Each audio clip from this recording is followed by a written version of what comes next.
लालगंज प्रखंड स्थित ईर किसान भवन में बुधवार को उर्वरक निगरानी समिति की बैठक आयोजित की गई। बैठक में प्रखंड क्षेत्र के खुदरा खाद विक्रेता, जनप्रतिनिधि एवं कृषि विभाग के अधिकारियों ने भाग लिया।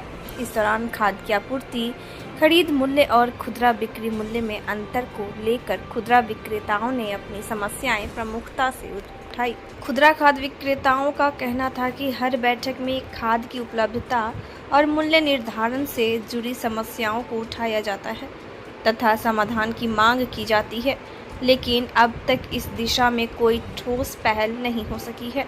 उन्होंने आरोप लगाया कि डीलरों से जिस कीमत पर खाद उपलब्ध कराया जाता है और जिस मूल्य पर बिक्री करने का निर्देश है, उसके बीच संतुलन नहीं होने से उनके आर्थिक नुकसान उठाना पड़ रहा है। बैठक में प्रखंड विकास पदाधिकारी सुजीत कुमार, प्रखंड प्रमुख सुधा देवी, प्रखंड कृषि पदाधिकारी, किसान प्रतिनिधि जितेंद्र सिंह, 20 सूत्रीय अध्यक्ष नवीन कुमार, राजद नेता पवन देव यादव समेत अन्य लोगों ने खाद से संबंधित समस्याओं पर विस्तार से चर्चा की।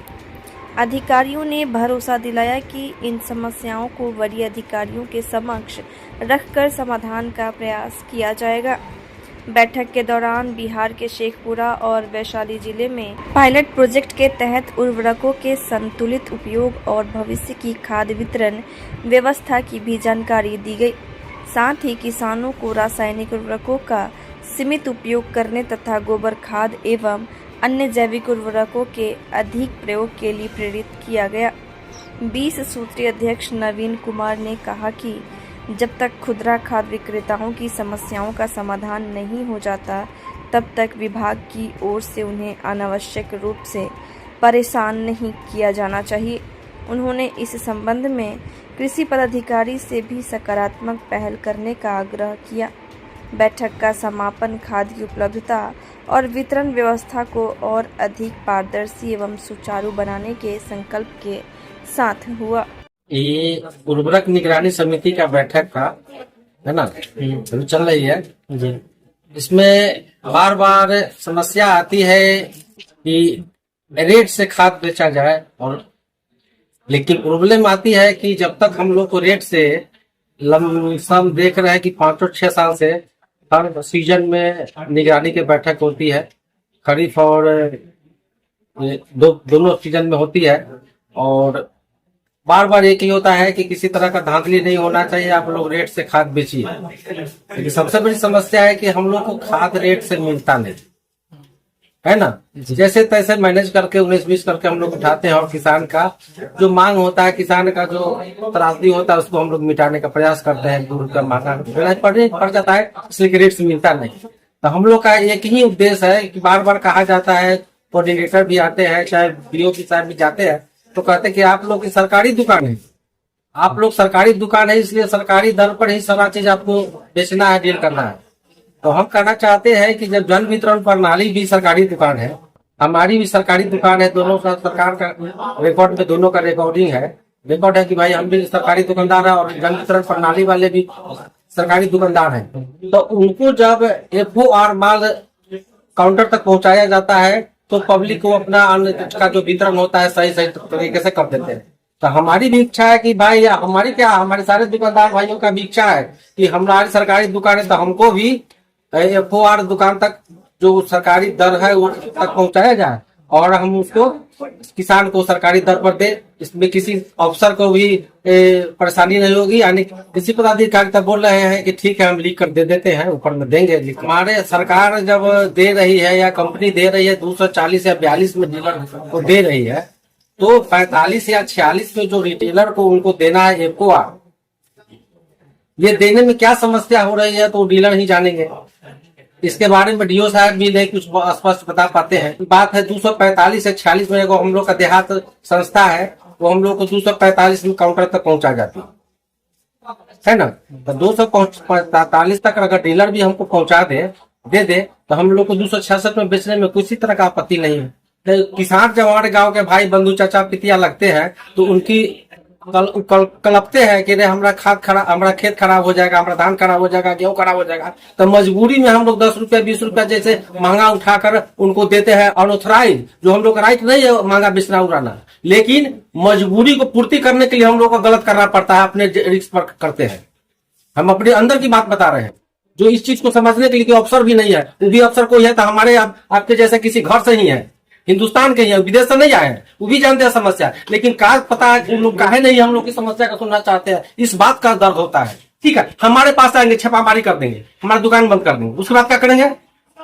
हमको फांसी तो नहीं दे देंगे, लेकिन ये भी तो कर सकते हैं कि भाई आपसे यही गलती हो रहा है, इसमें सुधार करके काम कीजिए, अगले बार आपको माफ नहीं किया जाएगा। आज का बैठक का मुख्य एजेंडा था कि किसान को सरकार के निर्धारित दर से खादों का जो है वितरण करना, लेकिन आज एक स्वर से जितने भी यहाँ रिटेलर उपस्थित हुए थे उनके द्वारा ये कहा गया कि होलसेलर हमसे जो है कि 25-30 रुपये बैग एक्स्ट्रा लेते हैं तब देते हैं।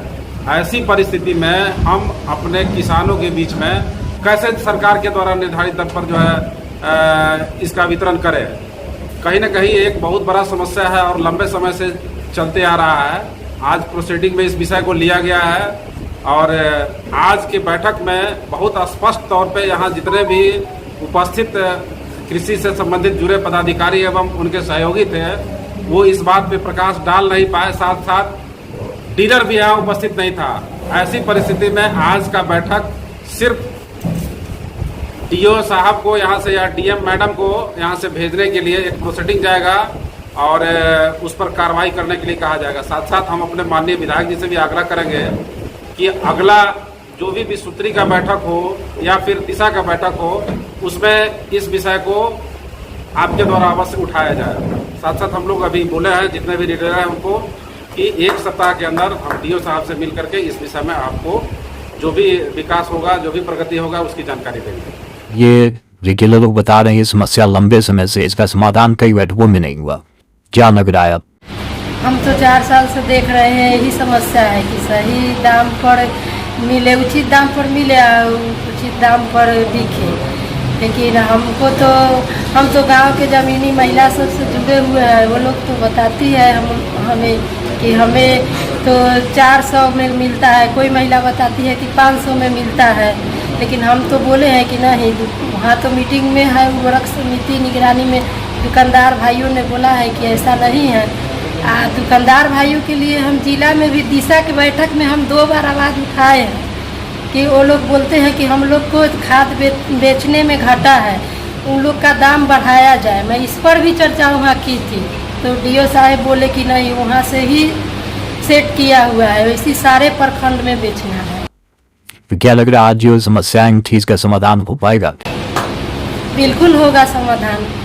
3 बजे फ्री होते हैं डीओ तो फोन करेंगे तो इनका समाधान बिल्कुल होगा। और फिर मीटिंग होने वाला है 4 से 10 के बीच में, तो फिर हम दुकानदार भाइयों की हम बातों की समस्या रखेंगे। प्रखंड उर्वरक निगरानी समिति की बैठक थी, ठीक है। बैठक में हम लोग सब लोग शामिल हुए हैं। बैठक में जो बातें खुलकर सामने आई, खास करके जो रिटेलर दुकानदार है खाद के, उन्होंने कई गंभीर आरोप लगाया खास करके विभाग पर। जब चर्चा शुरू हुई तो हम लोग स्वाभाविक है कि सरकार की तरफ से जो दर को निर्धारित कर दिया गया है खाद को लेकर, जो मीडिया के माध्यम से अखबार के जरिए आम लोगों तक यह बात चल जाती है कि किस रेट में हमको खाद लेना है। हम लोगों ने शुरुआत में यह बात को रखा कि जो निर्धारित दर है उस दर में आपको किसान को खाद उपलब्ध कराना है। इस बीच जो रिटेलर थे, जो खुदरा दुकानदार थे, उन्होंने कहा कि जिस दर की आप बात कर रहे हैं उस दर में तो हमको खाद नहीं मिल रहा है। बहुत बड़ा गैप की बात उन्होंने बताया कि जो डीलर है, डीलर के माध्यम से हम लोग को निर्धारित दर से भी लगभग 25-50 रुपये महंगा मतलब हमको खाद उपलब्ध कराया जा रहा है, तो फिर हम उन निर्धारित दर पर हम किसान को कैसे उपलब्ध करा सकते हैं। और साथ साथ एक गंभीर आरोप और भी लगा कि जितना आवंटन होता है लालगंज के लिए, वो उस तरह से आवंटन के हिसाब से हम लोग में बराबर नहीं बंटता है। किसी को 100 बैग दे दिया जा रहा है, किसी को 50 बैग दिया जा रहा है। साथ साथ कुछ बात और भी सामने आई कि लालगंज का जो आवंटित खाद होता है उसका भी कालाबाजारी होता है। जैसे बगल के देश में एक डीलर बोल रहे थे इस बात को कि नेपाल कहीं लोग भेजते हैं, खासकर डीलर के माध्यम से बगल के जिला को भेज दिया जाता है। तो कालाबाजारी की बात भी लोगों ने खुलकर इस बात को स्वीकारा। फिर हम लोगों ने कहा, हम लोग बीओ साहब से हम लोगों ने पूछा कि आप जो निर्धारित हो गया है गवर्नमेंट की तरफ से रेट, तो आप हमको स्पष्ट करके बताइए, स्पष्ट शब्दों में बताइए कि किस रेट में डीलर को मिल रहा है और डीलर फिर किस रेट में रिटेलर को दे रहे हैं। बात सब कुछ सामने आनी चाहिए। लेकिन मीटिंग मतलब कहने के लिए ये निगरानी समिति की बैठक थी, लेकिन खानापूर्ति के अलावा हमको कुछ दूसरा नहीं लगा। सिर्फ समस्या की बात हुई, समस्या को कैसे उस पर समाधान होना चाहिए, इस पर किसी के पास कोई जवाब नहीं था। आखिर जवाब तो जो डिपार्टमेंट के लोग हैं उन्हीं को देना था, क्योंकि आपके डिपार्टमेंट ने जो दर निर्धारित कर दिया है उस दर में किसान को खाद हर हाल में मिलना चाहिए। देखिए हम उसमें उस समिति के मेंबर हैं और मेंबर की हैसियत से हमने इसका पुरजोर विरोध भी किया। इस मामले में हमने जिला के कृषि पदाधिकारी से भी बात किया है और उनको इस बात की जानकारी दी, हमने देने का काम किया है। तो उन्होंने कहा कि अगर निर्धारित दर से अधिक में कोई विक्रेता खाद को बिक्री कर रहे हैं तो उन पर कंप्लेन होगा, उन पर कार्रवाई होगा, यहाँ तक कि उनकी अनुज्ञप्ति भी रद्द कर दी जाएगी। तो फिर हमने कहा कि अगर ऐसा कुछ है तो सारे विक्रेता बेचने से इनकार कर रहे हैं। उन्होंने कहा कि जो दर सरकार की तरफ से हमको बेचने के लिए कर रहा है उस दर में तो हमको नहीं मिल रहा है, तो फिर बिक्री ही नहीं होंगे तो आप कार्रवाई क्या करिए। यानी कि लालगंज में तो बिल्कुल शून्य हो जाएंगे। आखिर विक्रेता ही जरिया है ना किसान तक खाद पहुंचाने का, और वही जब इस बात के लिए इनकार कर रहे हैं कि अगर इसका समाधान नहीं होता है तो हम बिक्री नहीं करेंगे। मतलब खानापूर्ति ही था बैठक में, समाधान पे बात ही नहीं हो रहा। देखिए हर बैठक में ऐसा होता है, हम लोग तो मेंबर है, आरजेडी प्रखंड अध्यक्ष के रूप में हर बैठक में शामिल होते हैं और हर बैठक में इस पर बात होती है, प्रस्ताव भी लिए जाते हैं, लेकिन अभी तक उसका समाधान नहीं हो पाया है। और हम तो चेतावनी दे रहे हैं जिला प्रशासन को, उसमें खुलकर बात आई है सामने कि जिला कृषि पदाधिकारी और जिलाधिकारी अगर चाहेंगे तो इसका समाधान हो सकता है। एक विक्रेता कहा वहाँ बोल रहे थे कि हम लोग जब जिला के बैठक में इस बात को उठाने का प्रयास करते हैं तो हमको डांट फटकार कर कभी भगा दिया जाता है मीटिंग से, या कहा जाता है कि बैठो नहीं तो तुम पर कार्रवाई कर देंगे। तो डराकर धमकाकर लोगों का शोषण हो रहा है और उसमें किसान का ही मतलब शोषण हो रहा है सबसे ज़्यादा, क्योंकि महंगा दर में किसान को ही खाद उपलब्ध हो पाता है। और ये कड़ी बना हुआ है, कोई बोलने के लिए तैयार नहीं, कोई जवाबदेही किसी की नहीं है। और यहाँ जो स्थानीय पदाधिकारी है उनके पास कोई इन्फॉर्मेशन नहीं इसको लेकर। हम लोग मीटिंग में आप लोगों ने भी वहाँ देखा है कि उनके तरफ से किसी बात को लेकर स्पष्ट जवाब नहीं दे पाने में वो सक्षम नहीं थे। सब कुछ जिला के प्रशासन पे वो कहते थे कि वहीं से जो कुछ होना है। तो फिर हम लोग मेंबर हैं, हम लोग चाहते हैं कि पारदर्शिता के साथ मीटिंग हो, सारी बात खुलकर सामने आनी चाहिए जो स्थिति है सो। तो कहीं ना कहीं खुदरा दुकानदार मजबूर भी है, लेकिन हम उनकी मजबूरी से ज़्यादा हम उस किसान की मजबूरी को समझते हैं।